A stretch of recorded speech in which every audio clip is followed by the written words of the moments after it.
Il était une fois, dans une forêt verdoyante, une petite souris qui n'avait pas dormi de tout l'hiver.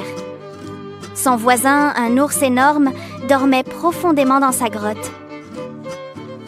Et surtout, il ronflait si fort que toute la forêt tremblait. Un matin, incapable de le supporter plus longtemps, la souris s'approcha de sa grotte. « Monsieur l'ours, l'été est arrivé, il faut vous réveiller !» Mais l'ours ronflait toujours. Elle est revenue avec une trompette et a soufflé de toutes ses forces. Rien. Pas même un frisson.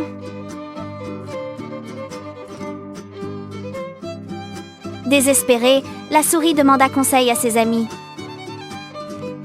« Allez voir le lion », lui ont-ils dit.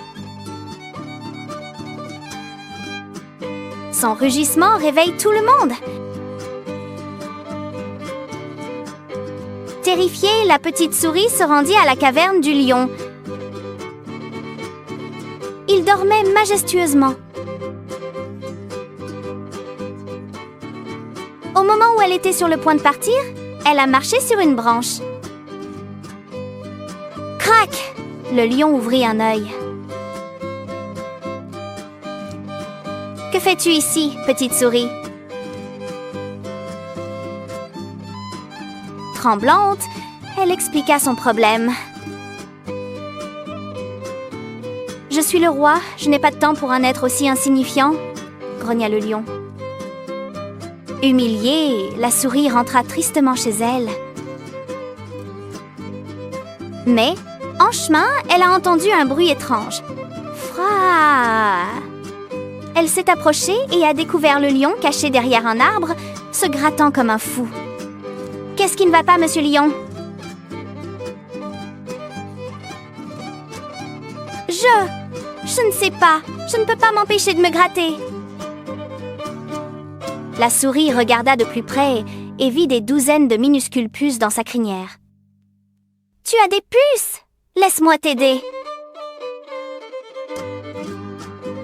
You? A mouse? Mais elle ne l'a pas écouté et a courageusement sauté sur son dos. Elle a cherché, trié, attrapé et jeté toutes les puces une par une. Le lion s'est débattu, a sauté, a secoué son corps et a même plongé dans un lac. Il a failli noyer la pauvre souris. Mais elle a tenu bon.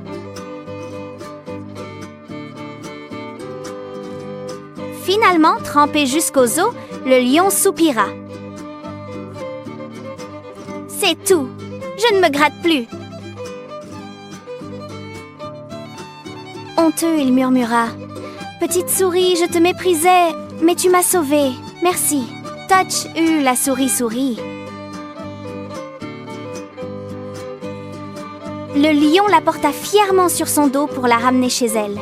Et dans la forêt, ce jour-là, une grande amitié est née entre un courage minuscule et une royauté puissante.